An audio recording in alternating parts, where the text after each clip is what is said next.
What is going on, ladies and gentlemen? This is your boy Jay. This is your man Cheese. It's story time with Eddie Sloan, baby. And guess what? It's been a long time. We are back as the Jay, Cheese, and Eddie show. Oh, it's been too long, fellas. It's been too long. It is. Well, it is. We need a name. We need the Goonies. Triple threat. For the Triple Wrestling Podcast. See, there we go. We can rename on the spot. Alright, we come over. Basically, we want to go from the Jay, Cheese, and Eddie show to the Triple Threat. I mean, it rolls off the tongue better. Yeah.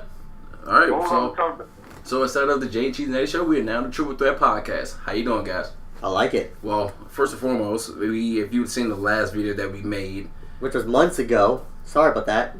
Well, many things have happened. Jay's a married man. Yeah. And the lady was not letting him out. He had to put in work, but now he's married. He got his honeymoon on. My baby Jay has become a man. He's finally become a man. I hate this man sometimes. I hate him so much. But that's why we've been gone. The man himself has gotten married here, and it was a wonderful, as witness to it, it was a wonderful ceremony, and couldn't be happier for this guy right here. Thank you guys. I mean, over a year and a half plus in the making, a lot of planning. I'm glad it's over with because I'm tired of wedding planning and everything that came with it. But I'm happy. She's happy with me, which is probably more important than the fact that I'm happy, and I'm good. I'm still breathing. Until mine comes. Yeah, you done with weddings till mine comes. Actually, no, I'm not. Wait. You talking about being a part of? Yeah, part of, man. Are you calling me being part of the wedding party? I don't know what type of question. I don't even know why you ask such a silly question like that. So absolutely. Like you.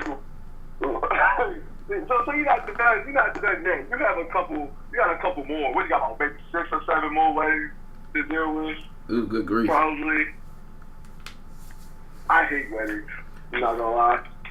Jay, you're better than me because not doing nothing for mine. Eddie, man, I've already gone to 5 this year, including my own. I got one more in December, and then I got 4 more on tap next year already. Jesus. Yeah. This is some next level stuff. But anyway, we ain't talking about weddings on this daggone podcast. We're talking about wrestling on this podcast. Man, hold up. I'm not done my soliloquy. Oh Lord. I'm the best. And I finally get to prove it now. I made it from the proving ground and made it onto proving ground. Jay, Jesus, you are less of a tool. Shout out to your haircut. Thank you guys for reaching out. For NXT TakeOver, Triple H, especially. There's some things we got to speak about. Now, let's get right into it. Hold on. Before you do, I got to say one more thing. I had to own up to a bet that we made a few months ago, and I'm wearing this disgusting, nasty. Well, I can't even say that because he actually just got released. James Ellsworth t-shirt. The man, 80 man, with 2 hands. Has a fighting chance. Sorry, I had to interrupt with that. Continue. Whether he has a chin or not. I'm just glad I won. Chins are not required. But here we are, outside the ring. We're going to get right into it. Jay brought him up. Any man with 2 hands. The master, the no chin, the music. James Ellsworth got released. He added to the list of Darren Young, Summer Rae, Emma. I guess Jay wants to talk a little bit about Emma. I'm going to drop that subject. I'm not going there. Oh, okay, cool. Thank God. We'll leave that alone. We're not surprised. I mean, the surprising thing is the thing is lasted that long. Shout out to James Ellsworth. Mm-hmm. He got a pretty good run. 10 minutes. I mean, his matches with AJ Styles were pretty entertaining. Yeah. No, he turned just a jobber status against Braun Strowman into a year-plus career. I mean, how many people can honestly say they got that chance? I mean, he wasn't just that guy that lost to Braun Strowman. Like, now you have a whole bunch of footage and stuff to, say, oh yeah, he was there. He actually played some pretty significant roles in some stuff. So, I mean, he had 2 wins with AJ Styles. Yeah. I mean, Yeah. it takes a lot to beat AJ Styles. He won the women's Money in the Bank ladder match Twice. And he got kissed by Carmelo. on multiple occasions. Which is a lot of men's dreams out here. So I can't be mad at that. Shout out to Big. Shout out to Big Cass. We ain't shout out Big Cass. I mean, he got Carmelo. He got Carmelo. We ain't not doing that. He got Carmelo. I mean, good for him, but he's good for him, bro. But just we not doing that. Get back in the ring first, Big Cass. Get back in the ring first. Get off the boot, bro. Come back. Enzo needs you. Enzo needs you. We gotta get in Enzo. So I'm tired of Enzo. But you know what? We'll save that for later. Another thing. Top NXT superstar and former NXT champion Drew McIntyre has torn his bicep, may require surgery. He'll definitely be out indefinitely. I already knew that. In other news, I didn't cite you guys. Matt Hardy might actually be acquiring ownership of the broken trademark. Are you serious? Finally? Yeah, it's coming up on, I believe, the 13th is what I wrote down. If Anthony does not choose to claim it, Matt Hardy will become the official owner of the broken trademark. Will allow him to use it in any platform he sees fit. And since he is signed to the WWE, it would only make sense if they were to pull the trigger on that he'll be able to use it there. Now, who knows? It's just Anthem Sports we're talking about, and they're cutting their fees, no endless bound. So maybe they will get the claim. We'll still be there waiting for the broken brand to come to WWE if it ever does. But it's December 13th, significant date for all the fans of the broken little Hardy. That's gonna be That will be delightful. amazing. Also, side note. What's up? Good, bro. Side note, I will be going to Smackdown Live December 12th here in Cincinnati. So there may be a chance that I will witness a Shinsuke Nakamura or a Bobby Roode interest in person. Oh my God! Like, you don't understand that they. Well, Eddie understands the greatness of this, but to see it live, it's just gonna be like, All right, continue. I understand. I understand. Oh man, let's get into something that you guys were excited about. Wrestle Kingdom. Ooh. Yeah. We got a Kenny Omega mark out here, and the man that's less of a tool in chains taking on the Lionheart, the Millennium Man, the man that saves us all, the inheritor of the list. Y2J, Chris Jericho. How are we feeling about Alpha and Omega, the match between Jericho and Kenny Omega? I'll start it off. I'm not excited. You say you're kind of excited? I'm kind of excited, I guess. I just felt like I don't feel like this match is going to be what we expected it to be. Chris Jericho, the character, has been great. Chris Jericho, the wrestler, has not been Chris Jericho. And I think this match happened in 2014. I'd be super excited for it. This match happened in 2015. I'll probably still be excited for it. This match last year, I'll probably be less excited for it. And I'm not really excited now. I think the promos going into it, the Twitter exchange going to be going into it, is going to be the best part of this match. I'm not going to lie to you guys.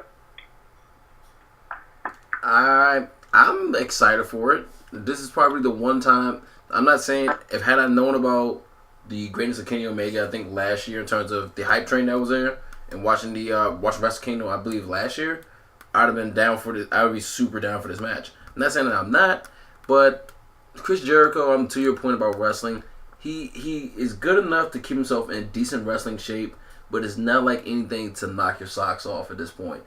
Obviously, he's been touring a lot with Fozzy and doing all other stuff by himself, which he's earned every right to do so. Because Chris Jericho he's an instant Hall of Famer whenever he decides to retire. But hey, if he was in decent wrestling shape, like Eddie was saying, let's say 3-4 years ago, I think this is a wrestling match that is probably candidate of the year. But I think but considering the fact that Jericho is not necessarily Jericho in all aspects anymore, it's going to be a decent match. I don't really expect a lot, but I think it's decent enough that it will still headlines. No, this is gonna be a good match.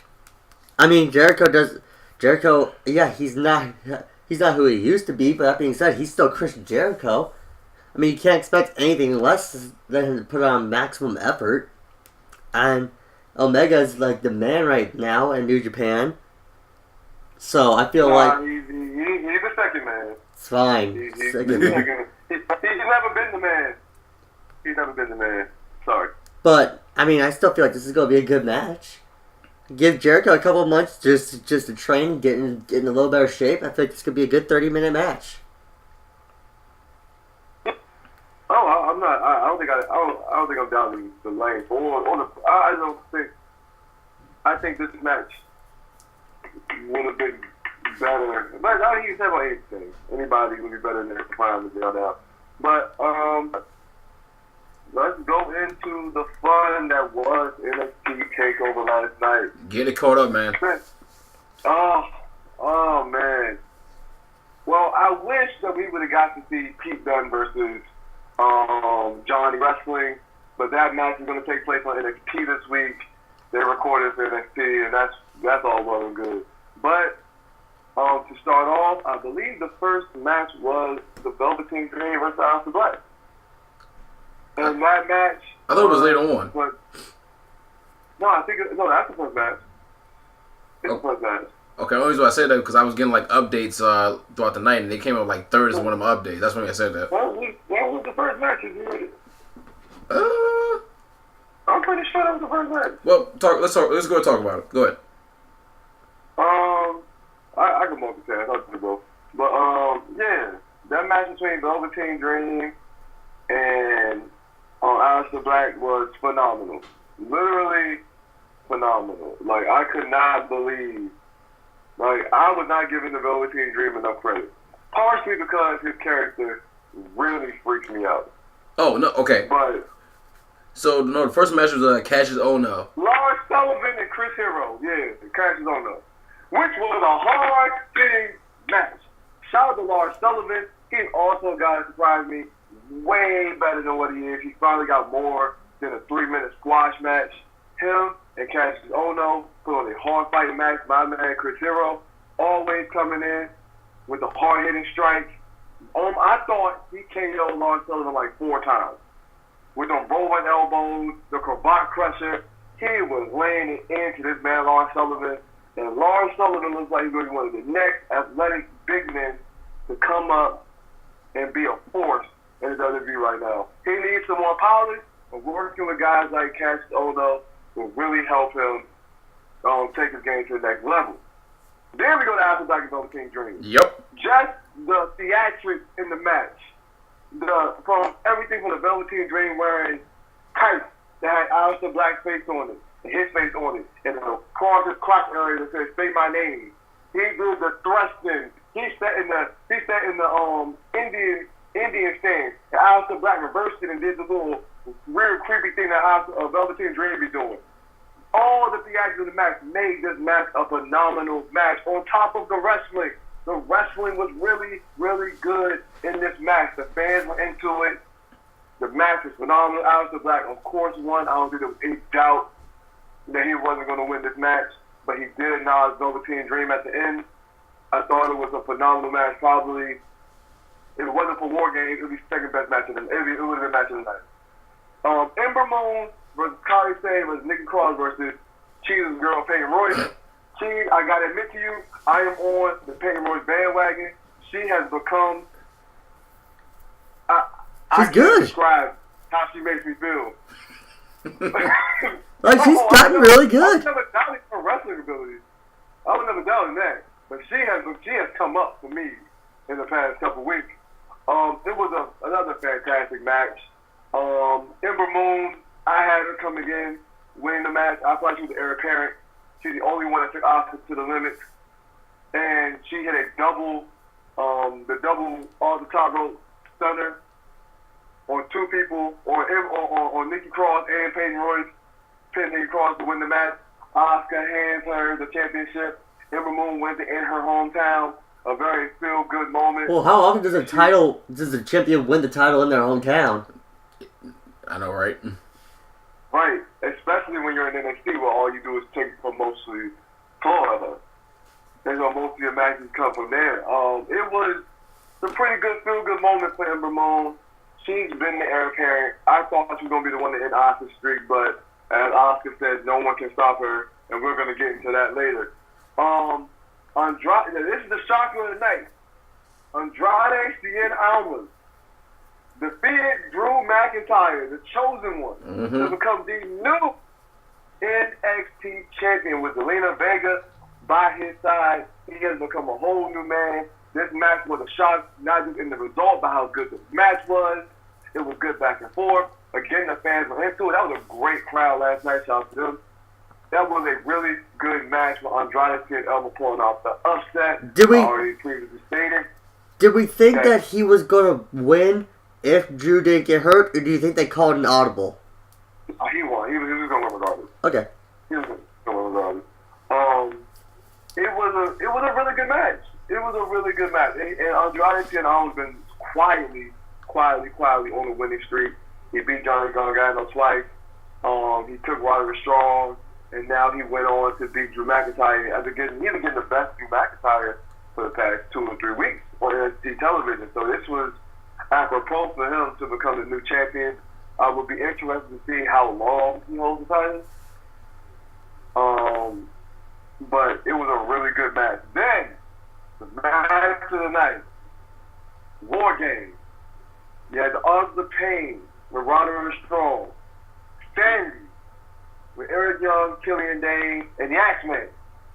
And then you had our guys, Undisputed Era, led by Adam Cole, baby! Dragon of Kyle O'Reilly and Bobby Fish.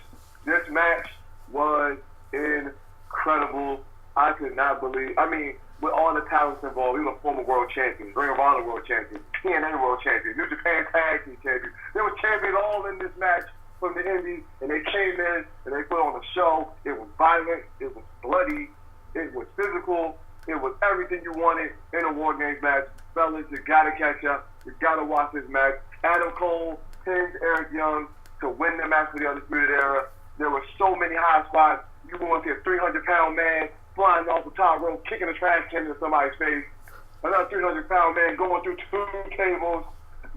Adam Cole got suplexed off the cage onto everybody by Roderick Strong. This match was everything, and they are right. Dustin Rhodes, Goldust, was right. You don't win War Games, you survive War Games. When you start the end of that match, nobody likes a winner. Everybody likes to survive. And that was an all-out war. I hope NXT keeps that as a staple for solely NXT.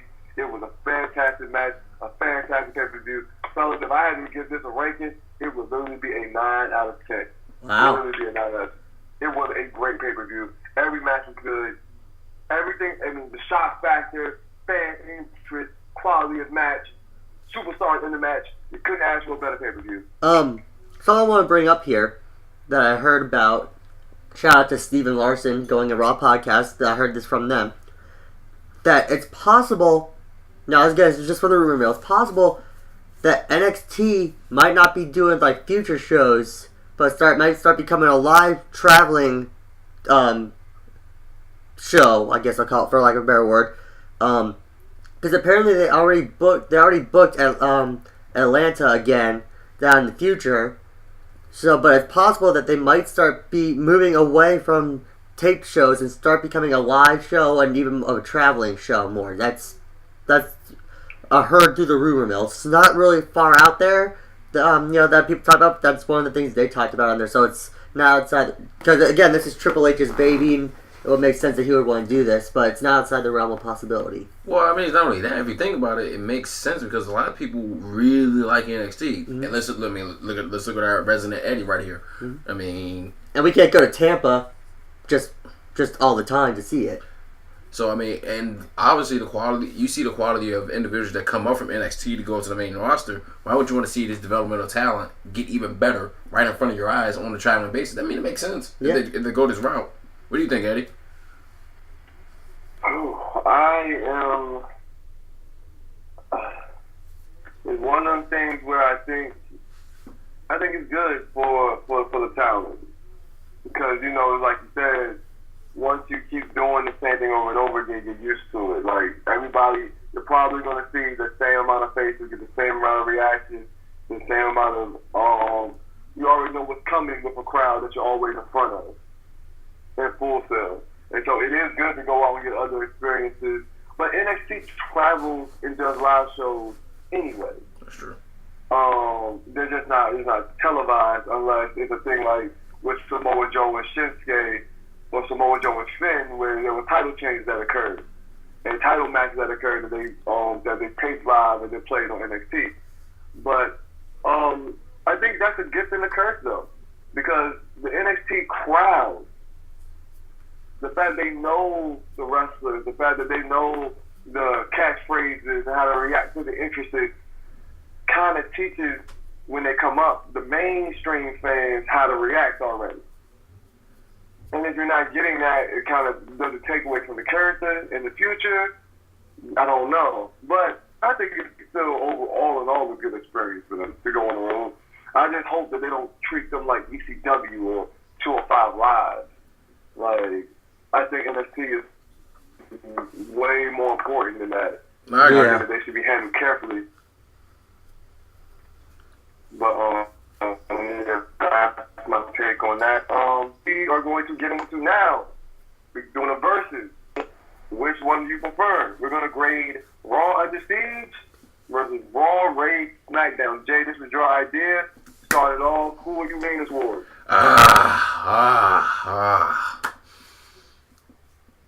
Thinking about just everything. I gotta try to take my bias away from this a little bit, because we saw a lot of stuff. There was about a 2-week gap where Raw basically took that L, and didn't do anything about it. And then obviously so much build up between Kurt Angle and Stephanie. But then that Raw raid on SmackDown, though, where they just went off. I mean, I think I'm gonna give the Raw raid a little bit of an edge on this, because one, you got the Shield coming in doing their typical Shield thing, which I personally love.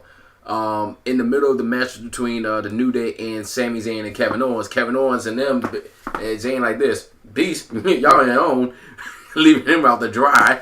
And then they going off in the ring. You got both tag teams going on against one another. The Raw women going into the women's locker room, destroying everybody. You got Asuka looking like a beast. You got Bliss stole off on Charlotte, so crazy. Oh my god, man! Bliss hit her with Demeter's right hand. I was like, oh my god. And then on top of that, you knew that triple powerbomb was coming for Shane. I mean, it's just no other thing. And then on top of that, when you hear Braun Strowman just yell, you know everybody in the ring is just done. He kicks your boy Mojo. Your boy Mojo. He punches Zack Ryder, knocks everybody out the way. Shinsuke didn't even have a chance in that one. I love Shinsuke, but come on, man. I mean, level of impact, and to finally see Kurt Angle do an angle slam, because Shane didn't do a coast to coast on the Under Siege, might I add. So for Angle to do a angle slam on Shane McMahon, and to bring up the old nostalgic feelings of like the Attitude Era, it was beautiful to watch. Both of them were really good, but I'm still giving the tiny edge to Raw and their Raw raid on SmackDown. Chief. I'm going to give it to SmackDown just because they did it first, so there was just that matter of waiting for Raw to do something. And, I mean, it was pretty much telegraphed that Raw wasn't going to do anything until the week before Survivor Series. So it was literally just like, just give me to that week and let's do what they do. So, but just watching SmackDown just come in, and just like having them just come right down the stairs. Just come right down the stairs. Shane looked Kurt right in the eyes and just say, Under Siege. And then Kurt leaves and he's like, guys, go get him. And then just watches him just raid everyone in the back. Just like, literally just trying, like, At first, our friend's like, Apollo, Titus, worldwide, what's up? Smack, slam, punch, slam, boom. And then just watching them just go, and then just the SmackDown women destroying the Raw women was, everyone except Asuka was awesome to watch. And then you're just watching it, I don't know, I just like watching it more, because I feel like there's more heels on SmackDown than on Raw. Or at least there's more defined heels, I feel like, outside of The Miz. And so just watching them all work together just gave me a sense of satisfaction, just like, this is nice. This is nice. Can we also keep one thing in mind, too? I'm not going to disagree with your analysis. Like I said, both of them were really fantastic.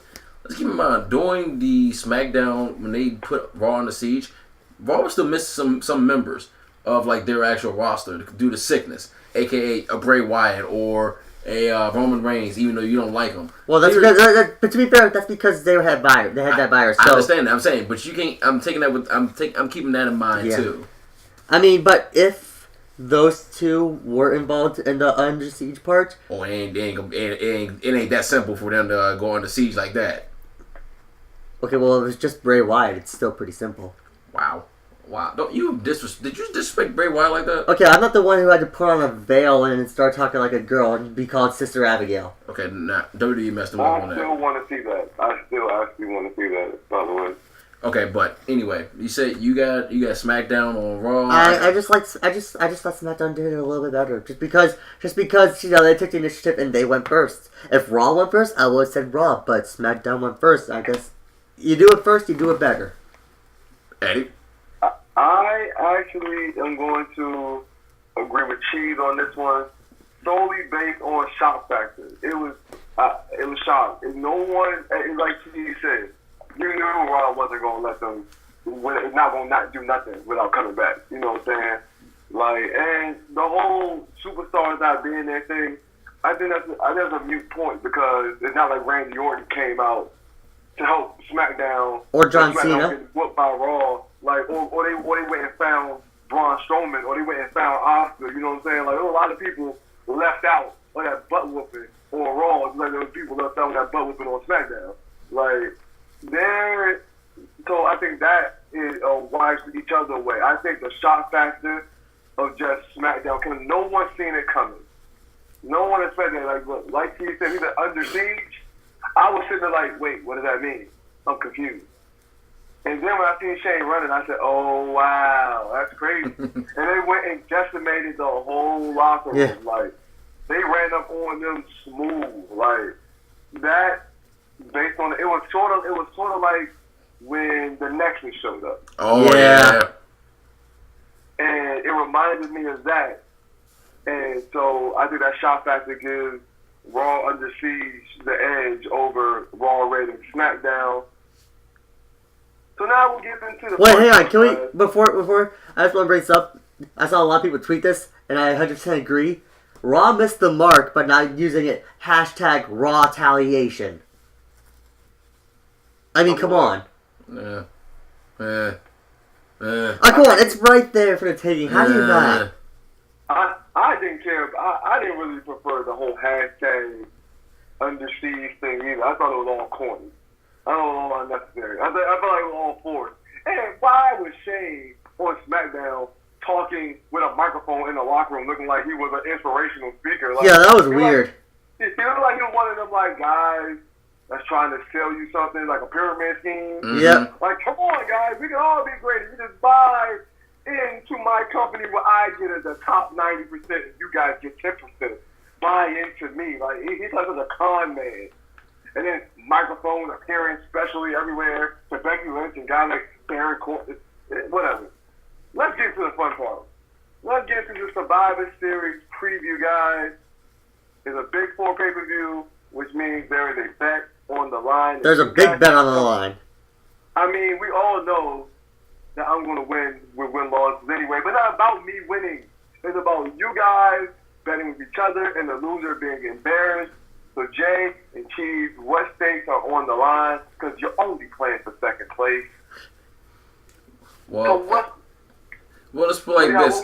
Well, let's put it like this. In this regard, you actually might be playing for second place, but that's just my personal opinion. But I just plan to keep up. That's all I'm doing. Check the win-loss record, Jay. Well, in this, the win-loss record is not in my favor as of right now, and I agree with that. But It's in my favor. But we shall. This is where we turn it around. This is where we turn it around. But in any case, like you said, this is between me and Cheese. So, Cheese, I understand you've been working out quite a bit. I understand you're very proud of yourself. Yes, I am. And I'm very happy for you. So, when you lose, I will make sure that you will be getting a Roman Reigns. Not the Shield, not the Shield shirt. I want to get you the Roman Reigns. No, I want to get the Roman Reigns Jumpman tank top that you have to wear. That you have to wear. I love that. I approve of that. I approve. So, what you got planned for me? I mean, already. You already have the Ellsworth shirt. Have the Ellsworth shirt. That's already your gift. So, I mean, I'm already at that level, so you can't go any worse than that. You already made me wear a cheesehead on my daggone show. I already wore a Packers jersey on my show. And you already wore my Celtics jersey also. You got to come up with something now.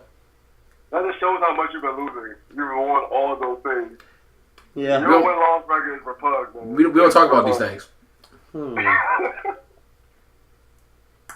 There's only one thing that you could probably do, and I'm not going to tell you right now. No, you should probably tell him. No. If he knows what type of fan I am in terms of sports, he would have figured this out in a heartbeat. I mean, I would get you the skull shirt, but I mean, you're a Vikings fan, so that would work. Are you talking about that the FC Cincinnati people you always talking about? No. What's another sport that we that's in DC that we continue to hype up and somehow we manage to lose all the time? The Wizards, the Capitals, the Nationals, the Redskins. Which one? You gotta be more specific. Well, let's put it this: I'm not a fan of the Redskins, and I'm not a fan of the Wizards. So it's the Nationals and the Capitals. And DC United, but of course that's not DC United. Yeah, nobody rocks with that.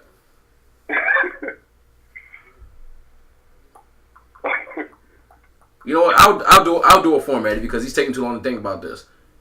Oh, Sidney Crosby jersey? Yeah, or not even just a shirt.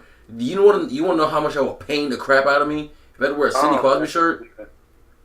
Yeah, Crosby jersey would sting. That would hurt a lot more than everything I've worn on this show. Yeah, but I'm not paying for anything Sidney Crosby or anything Pittsburgh Penguin. So you're dodging that one, but I would never buy anything Pittsburgh related. I mean... Wait. What's embarrassing? I got one. You gotta wear the Sasha Banks shades. Oh, Jesus Christ. The bedazzled glasses, the ball shades. For a whole show. I'm talking about you gotta when the show come on, you gotta come in with the ball shade and do the had a dream. Oh Lord! Oh my God! Yeah, I like that. Would you like that, or would you like to wear a Sin Cara shirt? Well, that's a plug too, but no, I like the glasses. You might as well do the glasses. The Sin Cara one I can get away with. I mean, I bought the show all the time anyway. Yeah. Yeah. That's funny. Good for you. Yeah. That's why I said it too. Oh, that's fantastic. That's fantastic. Okay, so now we got that out the way. If Cheese loses, Cheese will be doing what now? Wearing the Roman Reigns Jumpman. His favorite, and he has to admit that Roman Reigns is his favorite superstar. Oh. Roman Reigns is what? Your favorite superstar. Oh God, that's heresy. Jay has to do the Sasha Banks entrance. Yeah. I'm talking about music and all. So if he got to do that, you have to come in, Roman Reigns theme song, and then say Roman Reigns is my favorite superstar, and you can believe that. You got to do the whole thing. No. Even better, he has to tweet it. Oh. True. He has to tweet it. All of that. But if he has to tweet it, you have to Snapchat the Sasha Banks thing. Yeah. That's fair. Okay, cool. All right, bet. So we got that all out the way. This is again, ladies and gentlemen, for second place, of course. Match number 1. In the match that I guess somebody wants to see, I guess their mothers want to see this match.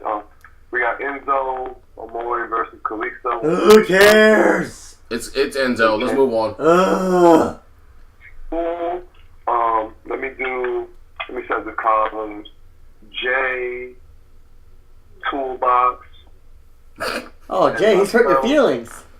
He said J, a.k.a. I have my own name. Toolbox is actually... At least I'm not Mayweather and not a tool shed like Mayweather is. Did Mayweather lose that fight? He's still a tool shed. Yeah. Did he lose that fight? Did he beat his wife? I mean, didn't Conor McGregor become a racist? Are we going there? You don't want to start this, man. This is not the day. You might not want to start that. You might not want to start that. Because you was almost somebody's punching bag. Yeah, I'm gonna say you almost died. You almost died. You might want to leave this alone. But anyway, Intercontinental Championship match. Intercontinental Champion versus United States Champion. With Baron Corbin versus The Miz. I'm going with The Miz, myself. Chiefs, who you got? You know, before we called you, I was talking with Jay about this, saying, because if Raw wins all the main ones, like all the main big fight matches, then SmackDown would have to win everything else. But I think The Miz is going to win this one, just because, he has the more momentum going. Corbin's kind of falling flat, as usual. Toolbox pick The Miz. Jay, who you got? You don't talk about a man's pregnant wife. That's all I gotta say right there. That's true. That's true. That's all I'm gonna say. You know where I'm going with that pick. Yep. We got Team Raw women versus Team SmackDown women. Nobody is ready for Asuka. Team Raw women. Asuka can literally go 5-on-1 in this match, and I would have her winning. Yep. I would bet my paycheck on Asuka winning 5-on-1 by herself. If Raw loses, or there's some BS like they're Braun, like Asuka gets counted out or something, I want it to be hot. But if Asuka is in the match, pin, submission, Asuka is winning the match on everything. The teams are Team Raw, Alicia Fox, Nia Jax, Asuka, Sasha Banks, and Bayley. Team SmackDown is Becky Lynch, Carmella, Naomi, Tamina, and Natalya. Jay, who you got? Team Raw. Team Raw. Women's Toolbox. He's still talking to you. He's talking to you, man. Recognize who you are. Asuka and Nia win it for Team Raw. I'm going very specific. Women, that was very. We should wait. Because of that, we shouldn't just we shouldn't just say which team we're going to win is going to win. We should say who we think is going to win. There's going to be a sole survivor. I have Asuka as a sole survivor. I have Asuka as a sole survivor. I got Asuka and Nia. I got Asuka. Yeah. So we're basically all agreed. I just say Nia just because she's also really tough. If she gets bounced, it'll probably be just for some weird reason. Like always. Yep. Shoot, my phone just locked up. Okay. We have Raw Women's Champion Alexa Bliss versus SmackDown Women's Champion Charlotte. I am going with Mrs. Second Nature herself. I'm going with Charlotte to dethrone the goddess Alexa Bliss with the figure 8. Who do you guys have? Chiefs, talk me off. How do you not have Charlotte? She's the best women's wrestler not named Asuka. I was going to say, we're going to put some respect on Asuka. Yeah, no, listen, we all know Asuka is by far and away the best women's wrestler in the last 20 years. Done. Yeah, that's it. true. Because, maybe not 20. When did Trish Stratus retire? She's better than Trish Stratus in the ring. Well, yeah, that's a good point. But, okay, yeah, so she's the best, 20 years. Since China, pretty much. But we're not talking about Asuka right now. We're talking about the best women's wrestler on SmackDown, and basically before Asuka came, the best women's wrestler that anyone had seen in a long time. And I mean, how do you not pick her to win? She has the height advantage, she has the strength advantage, she literally has the genetic advantage. Whereas Alexa Bliss is just now starting to come into her own. Like over the last couple of months, whereas Charlotte had no problem coming into her own right off the bat. And if you watch that 30 for 30 with Ric Flair, she was never even supposed to be in the WWE. It was all supposed to be. It was supposed to be to the late Reed Flair. She filled out her brother's dream, and damn it, she did great at doing it. Mm-hmm. Shout out to ESPN's 30 for 30 and doing a great job on that 30 for 30. Yeah, that was fantastic, by the way. Loved it. One of the highest rated 30 for 30s ever. Into the side. I mean, I think top 5. I think they never had one like that since Kevin vs. Congress. Yeah. Like, literally, like, it's something that just everyone can, even people that weren't wrestling fans, it's like, well, ESPN's talking about this, there's supposed to be something pretty important. Mm-hmm. And yet, all those superstars talking it up and stuff, it's like, you realize, man, Ric Flair was kind of a shitty person, but man, he's turned it around now. Kinda. Jay, who you got, man? The Empress or the Queen?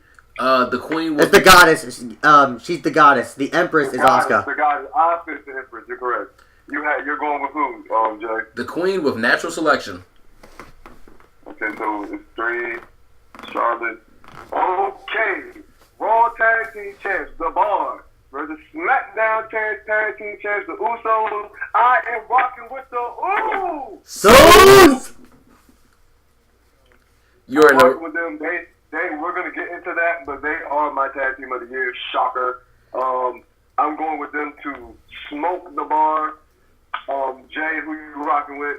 Sue Usos, baby. Toolbox.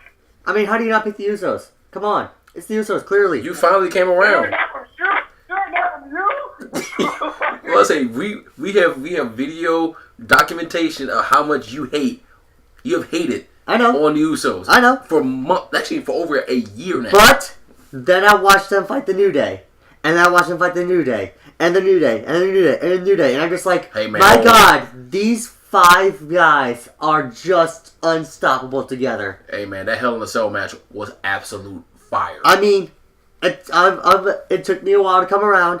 But yeah, I'm on the Usos train. Let me say this right now, Eddie. I guarantee you, by the middle of next year, because we don't have enough time for the end of this year. By the middle of next year, he's going to be in a Roman Reigns bandwagon, too. Oh, no, that's never going to happen. Oh, yeah, it will. Oh, no. Oh, yeah, it will. I never thought I was going to come back to the Cena bandwagon, and I came back. So, no, I never thought I would like The Miz. I mean, I still hate him, but I can tolerate him. I can tolerate him now. This is a big match, guys. Like, this might be match of the night. We have the Shield against the New Day. And I am going to run with the Shield. I mean, has the Shield ever lost a 6-man tag match? I don't think they ever did. They did.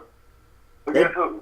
I think it was like Daniel Bryan, Kane, and someone else. It was on like an episode of Raw. Like it wasn't even a pay-per-view. It was on Raw. What team? Hell in a versus Undertaker?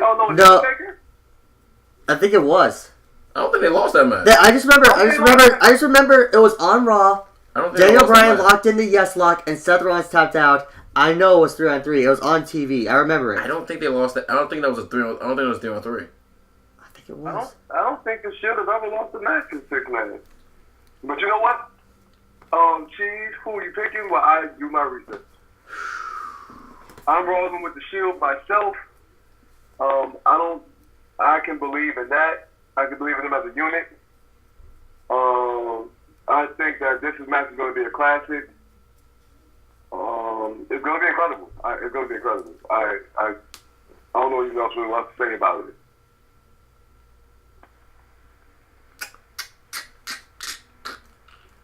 Yeah, it's going to be the Shield. Jay Jones. Because, I mean, as much as I would love some deviation in terms of somebody has to win or lose, as like our picks right now, I cannot see the Shield losing this match. As much as I love the New Day, and trust me, the New Day grew on me for how many years now? What, over a couple of years that we thought they weren't going to like get to where they are? But the Shield, though, they're not going to bring them back. and then have them lose the first big pay-per-view of the year. Yep. I don't see that happening. So I have to go with the Shield. Yeah. Another big match. We have WWE Champion AJ Styles, the phenomenal one, who had a great match with Jinder, by the way. But Yep. we gotta put respect on that. For Jinder specifically, against the Conqueror, the reigning, Defending. beauty, beast, Brock Lesnar. I am rolling with phenomenal AJ Styles in an upset. I mean, Lord, oh Lord, what a great match. I mean, what a great win that would be for AJ. I mean, he's probably going to lose, of course, but I, being a man of integrity, a man going to rock with my guys, I have AJ Styles upsetting Brock Lesnar and, proving that he's the champion of champions. Jay, All right. who you with? Okay. I had to think about this one for a long time. Had they still had, obviously, Brock and Jinder, that would have been The easiest pick of the night. He would have died. Yep. He would have died that night. That's what I'm going to say if Jinder were still WWE champion. But Eddie, you and I have had conversations about this too. This can't turn into Suplex City. AJ has worked way too hard and deserves a lot more than quote unquote Suplex City. Yeah, you can throw like maybe 3 or 4 suplexes in there, but this should be an actual match. And Brock doesn't need the win. He does not need the win. AJ needs this more. I believe him as the WWE champion, but a win like this solidifies him at the upper echelon of WWE as it stands right now. I'm going with AJ. He's been in the company for just barely over a year. And guess what? He's the face. And that's why I'm picking AJ Styles. Because in what he's done in just over a year is unbelievable. But at the same time, we say, when we talk about all these credentials that he's had and stuff, and it's like, wow, it's unbelievable. Who was that? AJ Styles? Oh, I believe it 100% now because, my God, how do you not? So, yeah, no, AJ's getting this win. Not only that, think about this. AJ was, remember, because Vince doesn't look too highly upon guys Outside guys. The independent circuit guys or the TNA guys. But for him to actually have faith in AJ at this level and to keep him as the top guy, hey, what more can you ask for? Exactly. No, it's AJ. It's gotta be AJ. This is going to be the match to watch. Still doing your research? I don't see a loss for the Shield. I was just trying to make sure that I have not seen a loss. I thought they did. I guess I was wrong, but I thought they did. I know they've lost in their tag team titles. Obviously, they lost to the Rhodes. Yeah. But I mean, they haven't in 3 or 3 matches. I haven't seen them lost. I guess I was mixing. I guess I was just thinking it was a tag. I guess it was a tag match, not a 6-man match.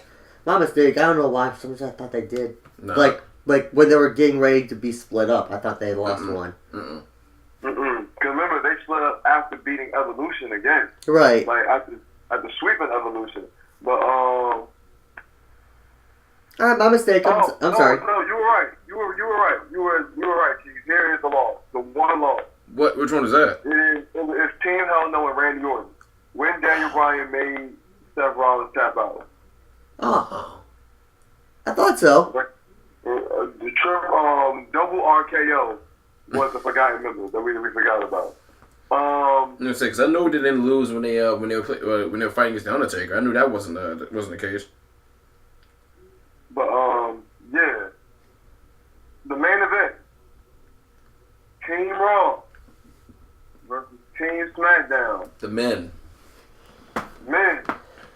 With Team SmackDown, Shane McMahon, John Cena, double RKO, Bobby Roode, and Shinsuke Nakamura against Triple H, the returning Triple H, Kurt Angle.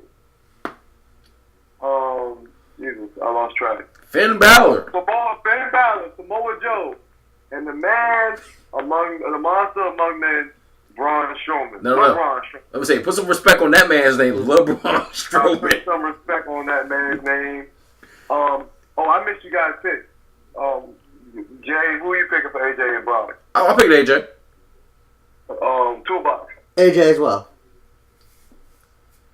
Okay, cool. Team Raw versus Team Smackdown. I am rocking with. I'm rocking with Team Raw. As much as it's hard for me, like all of my intuition, the numbers, like Randy Orton has been a sole survivor so many times. He's put a nail in the Raw coffin so many times. John Cena had a pretty good Survivor Series record. I think he had a really good Survivor Series record. I'll think about it. But I need my man Braun to get a bucket.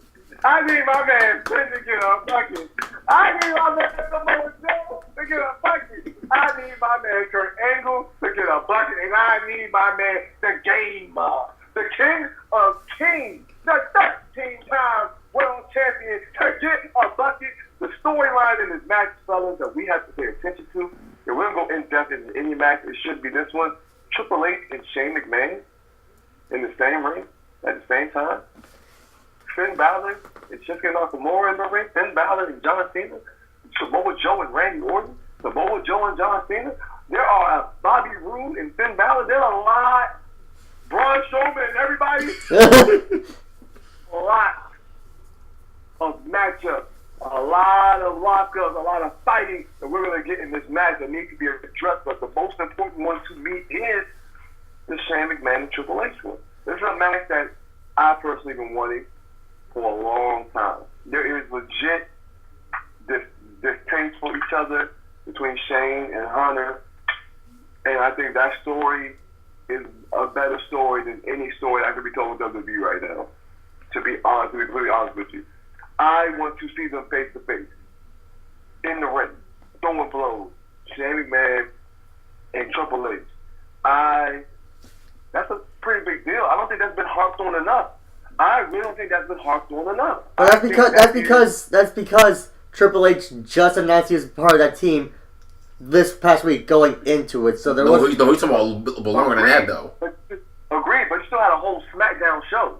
You still had a whole SmackDown show that Shane McMahon didn't even acknowledge it. He didn't even acknowledge it. And I think that's something that I feel like should be a focal point in this match. Like, having Kurt and Hunter go at it, I mean, that's cool, but we already seen that. I'm trying to see this Triple H and Shane McMahon thing, guys. Like, I'm really trying to see them. I mean, we got to get into these hits, man. There's a whole lot of which lockup, which fight, which in-ring visual do you guys want to see the most out of these 10 minutes? I'm going with Triple H and Shane. And if I had a close number 2, it would be Bobby Roode and Finn Balor, just based off of interest alone. If we're speaking specifically of just matches within this match? Matches within the match, optics, and all of it. I would say, for me, Finn Balor, Shinsuke Nakamura. But we've seen that already. That's why I didn't put that in there. Yeah, but guess what? I want to see it again at the Big Four. I want to see it again. At Big Four. True. That's true.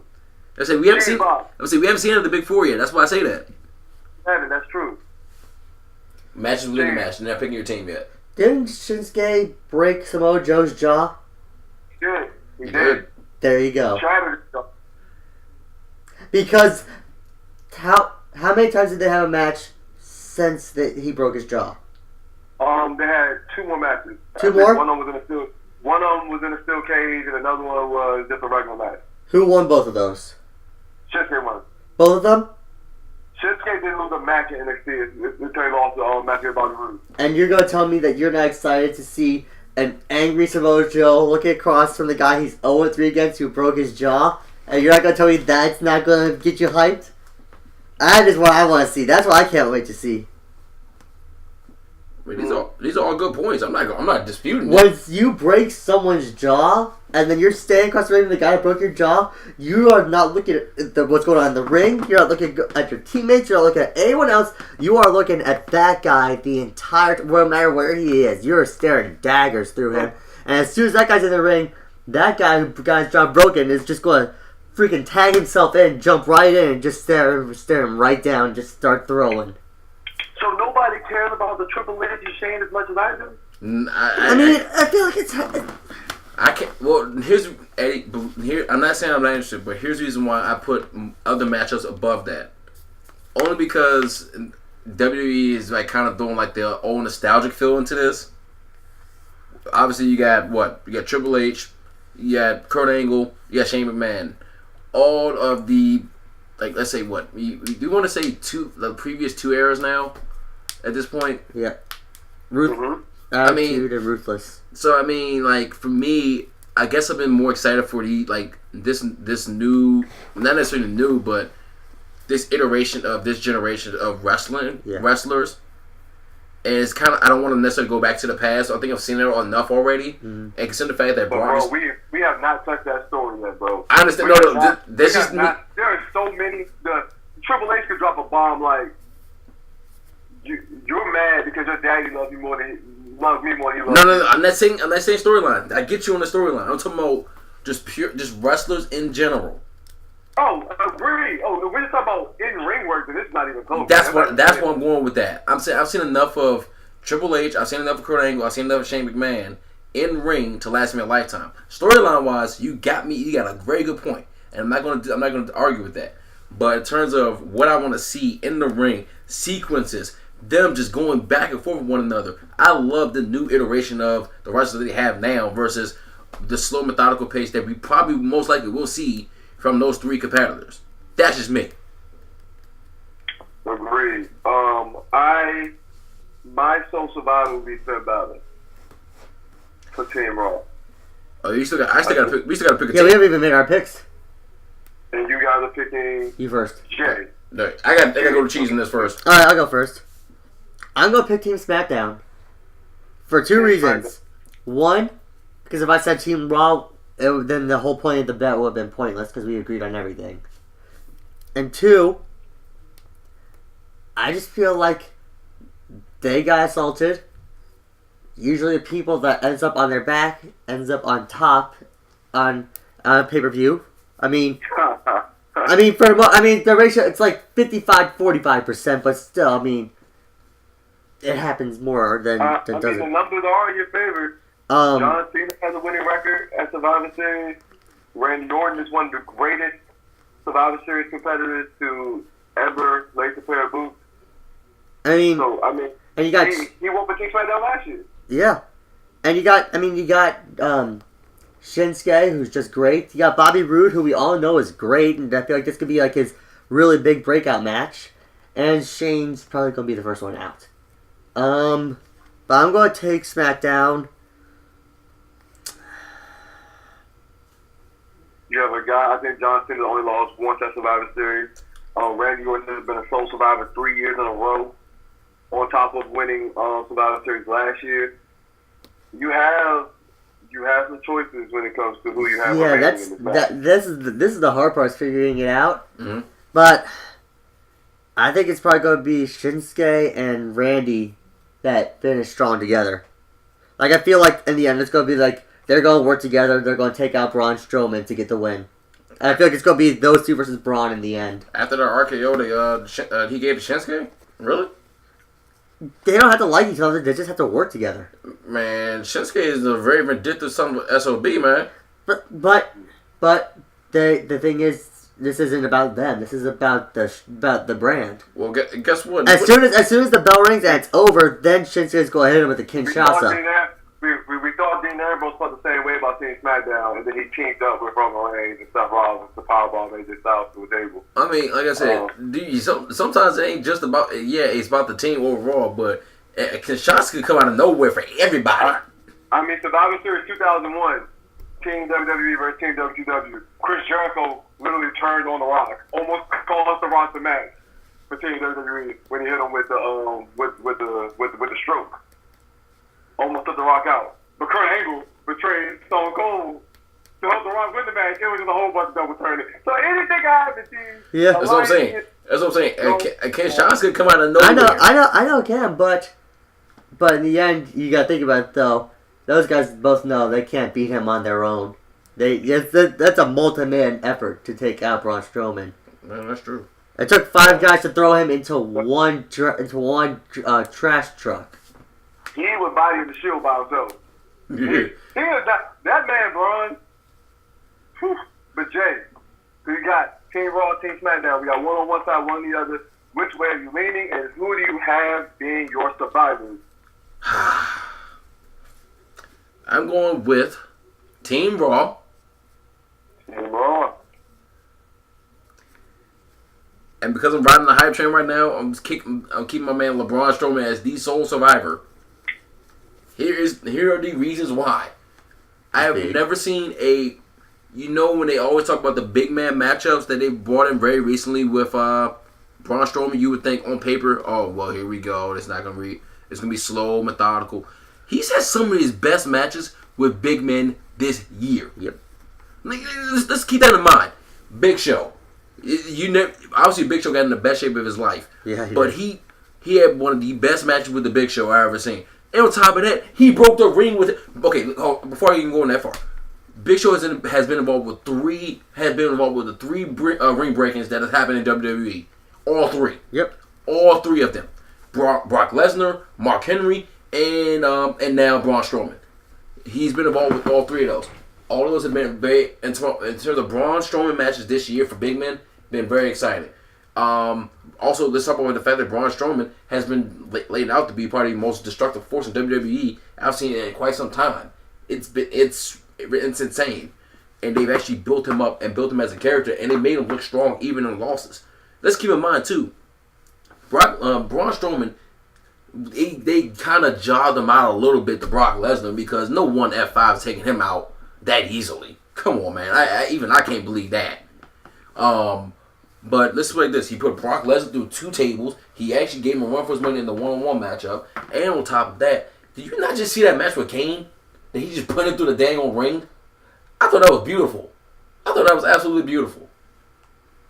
I don't see Braun going out unless they literally, like, the entire team SmackDown jumps on him at one time. And even then, that's a very hard thing for them to do. But you also almost think about the fact that Team Raw, I mean, you got Finn Balor. He's not gonna come out as the Demon. I don't waste that. I say that for one-on-one matchups and a marquee matchup at that. But Finn Balor, gonna be right with Finn Balor. I know. I'm saying I say Demon Balor for like a marquee matchup. That's what they've been doing. They've been smart about that. But Finn Balor by himself is fantastic. Samoa Joe is he's just returned. He's on a mission. He's on a mission to destroy everything in his path. And then you got Triple H, who we know how we've seen the Cerebral Assassin be very vindictive. He's going to go on a tear. And then Kurt Angle, let's put it this: his job's on the line. And the whole thing with the whole Jason Jordan thing, even though they quit with the whole illegitimate son angle that's died months ago, he about to lose his job to Stephanie. So that might be another storyline in and of itself between him, Stephanie, Triple H. That's another storyline they may touch upon. But I don't see Raw losing this one. It's going to be a tough match. It's going to be a very, very tough match. It's going to be physical as hell. But I don't see Raw losing this one. Do we think any surprise appearances will happen at all during, not just this match, at all during the night? I think... A la Sting. No. I'm not saying it's going to be Sting, but a la surprise appearance like on the caliber of a Sting. Just not as exciting or as impactful. Well, storyline-wise, there isn't anything that would draw me to think that it will be. I mean, let's think about the fact like Sting came out. I'm not saying that Sting's gonna come out. Obviously, he's obviously not. But the reason why, let's say Sting came out, what was that? 2014. Yeah, it was 2014 for Survivor Series. I mean, look at who Sting's character was. I mean, he's basically like he's a vigilante. He comes in for what's right in his mind, and at the time the authority was absolutely corrupt. So how do you fix that? You take him out. In this case, I don't really see any storylines that really blend into someone coming in at the right moment for any of these matches. Only thing I would probably say is that just because I just read this, maybe a page during the women's match, but that would be the only thing I can think of. But that's all. That's it. I don't really see any surprise like interests from anyone. Let's get into something that Jay brought up. Superstar of the year. So far, the year is not over yet, so we'll revisit this next. Well, I guess we'll wait till January. I'll start off. My superstar of the year is clearly AJ Styles. I mean, clearly AJ Styles. I mean, let's talk about the matches AJ Styles had this year. AJ versus John Cena. AJ versus Randy Orton. AJ versus Shane at Mania. AJ versus Kevin Owens. AJ versus Ambrose. AJ versus Jinder just now, which won him the WWE Championship. AJ won the WWE Championship and the United States Championship this year. I mean, I don't think. And now he's going to a match with Brock Lesnar when he's the headliner, not the showstopper, but he's the main event. And I don't think anybody has touched him in the ring or accomplishment-wise this year so far. So I think, the match, the Elimination Chamber match with Bray Wyatt ultimately ended up winning. That match was a spectacular performance. The triple threat match on Smackdown with John Cena, AJ Styles, and Bray Wyatt, another spectacular performance. Money in the Bank, another spectacular performance. AJ Styles versus Chad Gable. That match doesn't get talked about a lot, but that was a spectacular match. AJ Styles versus Ty Dillinger, another spectacular match. AJ Styles has been untouchable this year. He's untouchable since he came into WWE, and he is my superstar of the year so far. There was a slammy for it. I think AJ would be taking that bad boy home with him. Cheese, what you got? AJ, for all the reasons Eddie just said. There, we just saved a whole bunch of time there. What about you, Jay? Rock my man LeBron Strowman. Purely from, just keep in mind, this dude was not thought about to be a wrestler. He's just another big man. Like a big man. And he's developed so much over this last year. They put him in all of the right scenarios. WWE has done right, but I'm not going to knock your AJ Styles picks because, like I said, you are on par with all of the accomplishments that he's done, all the matches he's done. I'm just thinking about it from the fact of he had great matches with Roman Reigns this year. He has a winning record against him. Exactly, he went toe to toe with Brock Lesnar, and outside of the fact that because Brock Lesnar they got to fulfill what he wants. He lost to a fluke F5 in my opinion. He has looked strong in every single matchup that he's had. Every single segment. SummerSlam was good too. Every single segment that he's been in, he's looked so strong. He's being set up in terms of superstar of the year to be pushed to be the main man, like co-main man with Roman Reigns for years to come. Because that's how good he has gotten in terms of who he's been matched up with and the performance he's even put on. Like I said, my biggest takeaway is the fact that if you make old big men look good in the ring, that's saying a lot. Because has he done that this year? Absolutely. Has he? I mean, AJ Styles made Jinder look like he's like Okada. So that's true. That's true. I'm just saying. How many Okada dollars was that match worth? Yeah, fair enough. Jay. I'm just saying though. I mean, I think if there was a second place, I think you would be right. But there's only one, and they both made huge impacts. They've both been spectacular and been put in great positions, but only one of them had hardware. I can give if you want the hardware. I mean, Braun wasn't even at WrestleMania. That's right, he wasn't. Like, AJ carried Shane to a really good match. AJ carried Jinder to a really good match. Like, and on top of the great matches that he had with Cena, Owens, Orton, Dillinger, Chad Gable, people who AJ Styles had a great match with a broomstick. I mean, AJ and Dolph Ziggler. We didn't even talk about that. Jay's soul up. He spent that man's soul to God with that super kick. Oh my God, I forgot about that. But that was still a great match. Like everything AJ has touched this year has been gold, and the difference between AJ and Braun is AJ got the hardware to show for it. Well, let's put it like this. And this is my final argument. It's not, like I said, I'm not saying you're wrong. I'm just saying this is just who I believe. And you're gonna hate me when I bring this up, but if John Cena can win a Slammy for Superstar of the Year after having a horrible freaking year, was that 4 or 5 years ago? I'm still gonna put Braun Strowman in that category. I mean, Macklemore won a Grammy over Kendrick Lamar, so I mean, we're not gonna talk about the level of disrespect with that one, but tag team of the year. I mean, can I go first? I need to get this off. And you know I need to get this off my heart. Go ahead. It's the Oh. Oh!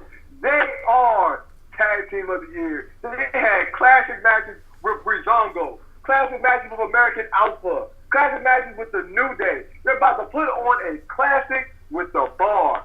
The Usos, the Nusos, the Suhusos, they have been the most dominant tag team in pro wrestling this year. Everybody thought the Usos were done, that they weren't believing in their characters, but I was on that hype train. And they out here every single Survivor Series, SummerSlam, Hell in a Cell, Raw, Smackdown, No Mercy. The Usos was leading with match of the night. Match of the night. Who thought that Breezango and the Usos were going to be a classic? But it was. Who saw American Alpha versus the Usos in that true Three Falls match on SmackDown the week before WrestleMania? I did. That match was a classic. The Usos, hands down, no debate. No debate. Usos. Jay, you want to get it off your chest? Jay, say it with your chest, Jay. I'm gonna say it with my chest and say it with my shirt. What up, baby? The New Day. Oh, come on, man. Come on, man. Boo. Stop hating, man.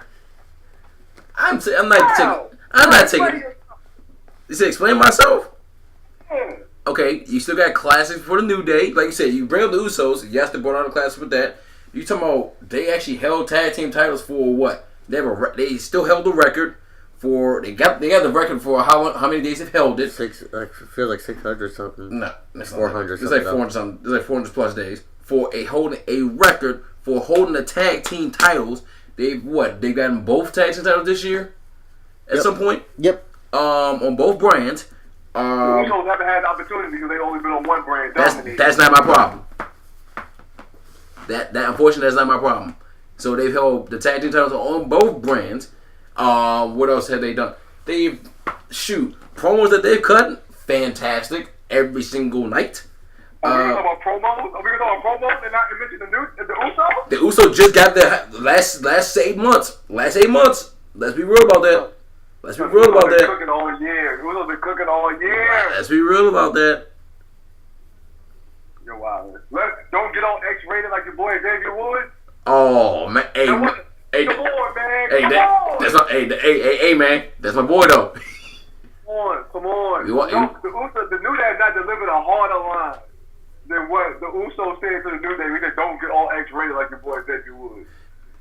Name a harder line, Jay. Hey, Xavier Woods, the real MVP though.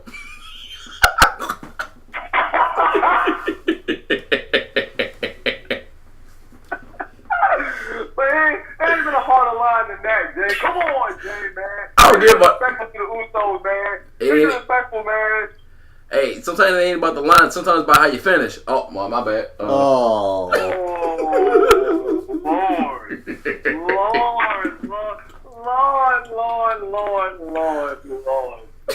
Cheese. Who you got, Cheese?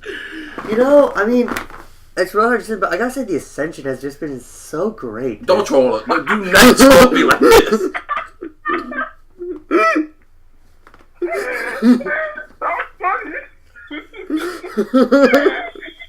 Oh my God. God. Oh, great. Oh my God. That was a tear in my eye. I'm crying over here. That's real tears. Oh my Lord. You got cheese, man. I'm going to go NXT, actually. I'm actually going to, because there's the WWE. I'm going to go NXT. I'm going to kind of go with, I got a torn between Sanity and Authors of Pain. Yeah, Authors of Pain has... I might lean more towards Authors of Pain, just because, I mean... Put on classics. Yeah, they put on great matches. I mean, outside of Braun Strowman, how many times do you see really big guys put on really great matches and are, like, as athletic as they are? I mean, they're just, I gotta say, Authors of Pain they've just been entertaining to watch. I mean, I love the New Day, and the Usos have officially grown on me, so... We got that on camera, by the way. So, I mean, I nothing but respect for both of those teams, but my tag team of the year is going Authors of Pain. I just feel like when they get to Maine, they're just going to be a great, unstoppable force. An argument can also be made for the Bar, who beat the Shield, the New Day, and the Hardys in the same year. Yes, it's true. Can I get? I have one question, and maybe you all know this because I haven't been following up with this. What has happened to the Revival? They're hurt. They keep getting hurt. Okay, that's what I thought. Dash was hurt, and then they came back. Then Dawson got hurt. Because had they not gotten hurt, this is a whole different conversation. They are right now the Derrick Rose of Maine. Oh, whoa. Yeah, no, he's right. That hurts. But it's true. They got all the talent, but they can't stay healthy. Yeah, they're definitely Derrick Rose. He's right. I was gonna say Brandon Roy, but he's definitely right. Brandon Roy doesn't have much talent. Did you say Brandon Roy doesn't have much talent? He's not quality Derrick Rose quality. Oh, they're not Brandon Roy. Come on, man. Come on, that's not cool. That's disrespectful, man. Yeah, that's not cool. Who's he play for? I'm not as into NBA as I am into NFL. So the Trailblazers. He does. He plays with Lillard. And you're going to tell me that we're talking about Brandon Roy. Brandon Roy was nice, and he nice. Only why his career got short because he got hurt. That's the only reason why his career got cut short. Well, that's kind of crazy. They had Brandon Roy and Greg Olsen. And they both got hurt. Yeah.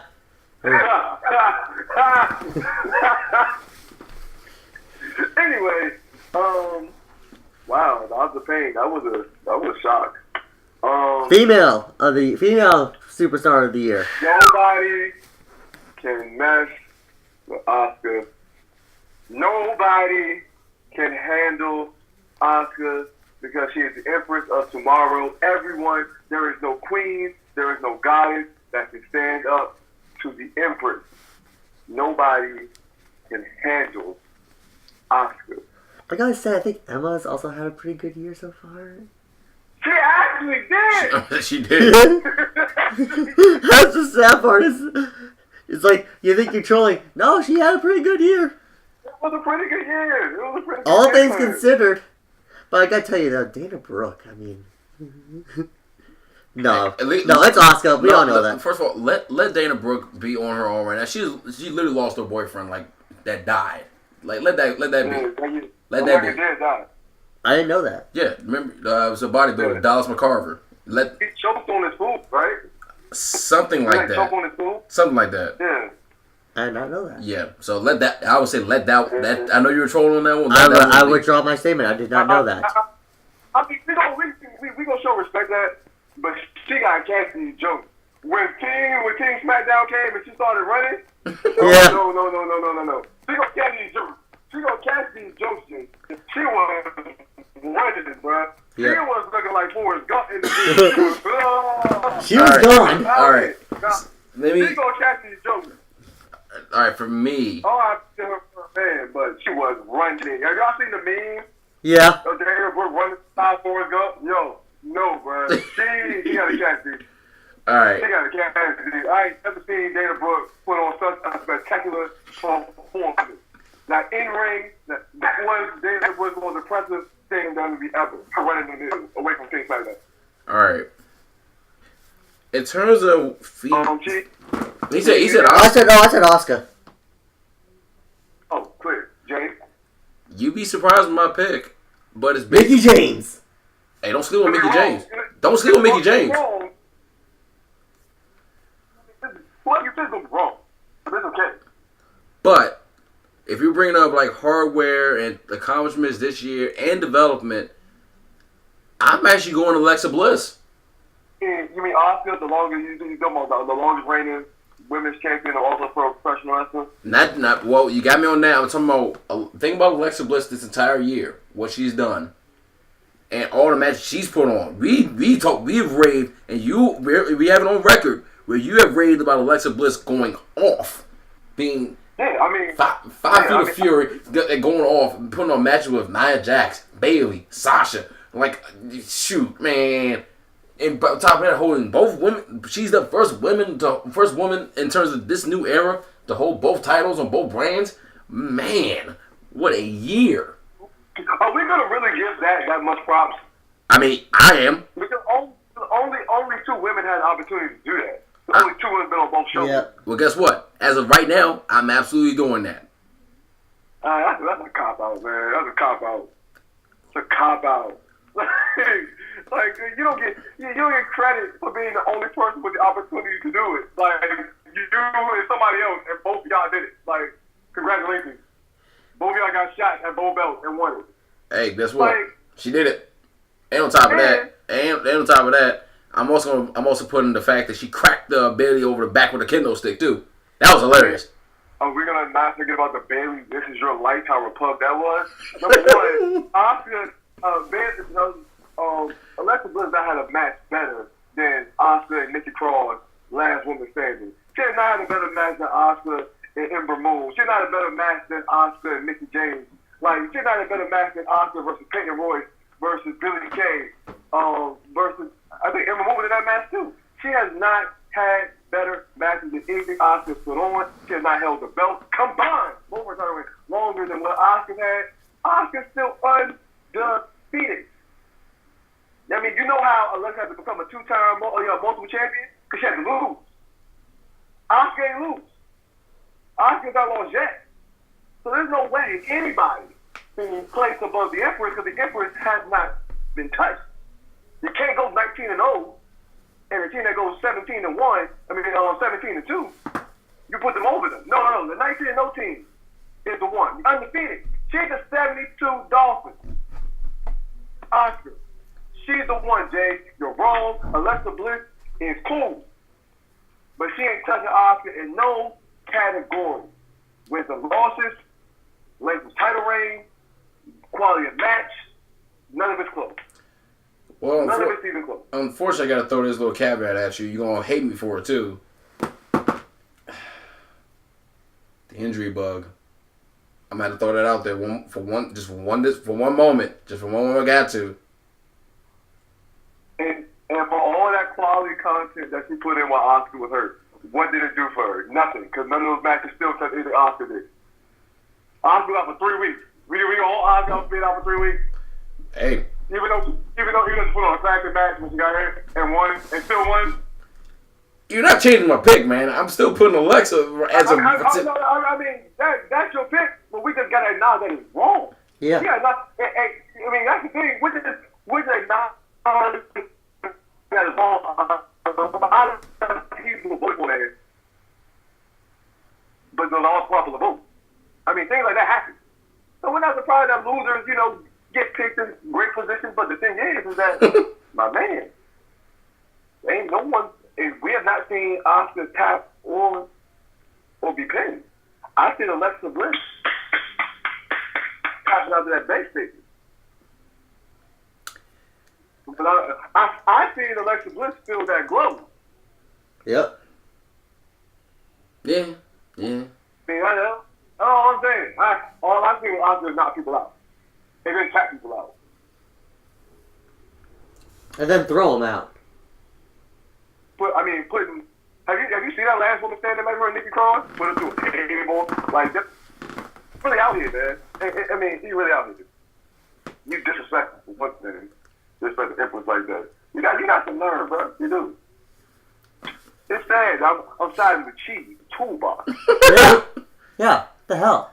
The fact that you actually agreed that your name has been on this entire show, the Toolbox. I just don't care.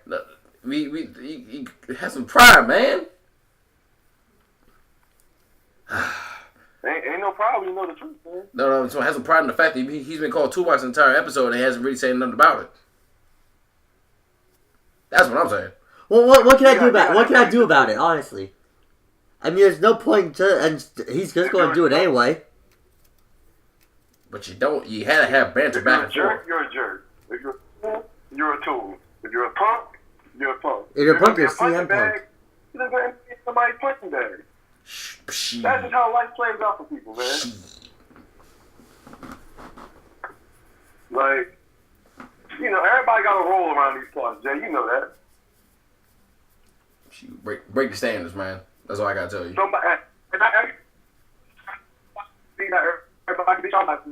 Somebody has to be James Ellsworth. Well, this is awkward. This is awkward. And that means I get to make out with my own Carmella. I'm not fine with that. Yeah, but then like you get super kicked afterwards about 5 different times, and on top of that, you get beaten up by all the women in the world. And he got tapped out by Becky. Yeah, I was saying, and you got put in to disarm him. Yeah, that was funny. So, do you really want to be a James Ellsworth? Okay, no, that's cool. Everyone knows I'm the Dean Ambrose of this group. No, to review. Oh man, not Dean. Oh god. I'm the Dean Ambrose of this triple threat. To review. All of us picked the Miz to go with Baron Corbin. Yep. All of us picked the Team Raw women over Team Smackdown women. Yep. All of us picked Charlotte. All of us picked the Usos. Mm-hmm. All of us picked the Shield. No, I think Jay picked the New Day. No, I picked the Shield. Oh, all of us picked the Shield. All of us picked AJ Styles, which is very shocking. Toolbox picked Team Smackdown. Me and Jay picked Team Raw. Winner will, get to be in glory, while the loser is going to do something they really, really don't like. Eddie, if I win this, you put some respect on my name.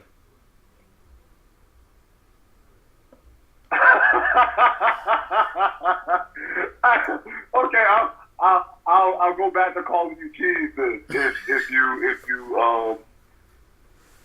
win. If you lose, I mean, you're still gonna be a tool, whether you want to lose. But I wouldn't call you a tool. I just think that you're a tool, which I guess is better for your self-confidence. So, yeah, okay, I'm with that. I'm with that. I'll agree with that. So yeah, that's it, James. All I got on the docket, man. Sounds good. I mean, we got everything rolling here, so.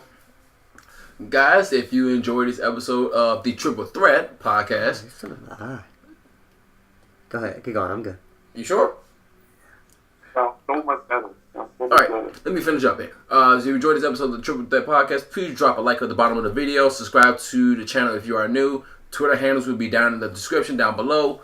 I'm going to go ahead and take off this shirt because we're almost done with this thing, and this will never see the light of day again. I will be at the December 12th SmackDown Live showing, which here in Cincinnati, which is going to be fantastic. And I really hope to see a Shinsuke Nakamura entrance or a Bobby Roode entrance. Mostly Bobby Roode, so I can troll Eddie with it too. Because he's going to be mad at me if I do. And yeah, it's been a good one, guys. So I'm Jay. I'm Cheese. Fly, Eagles, fly. Obviously, Football Sunday, so we got a lot of things to do. So, Skull Vikes and go Pack, go! Yeah, go Pack, go! Oh, no. Go Pack, go! How's your QB? Oh, Bradley's doing okay. Actually, he's not that bad. How's your regular QB? Oh, he's going. I mean, our regular QB is the GOAT. So, what can you say? Whoa, stop it! All right, guys, we'll continue this conversation off camera, but we'll see you guys later. Have a good one. Peace. Goodbye.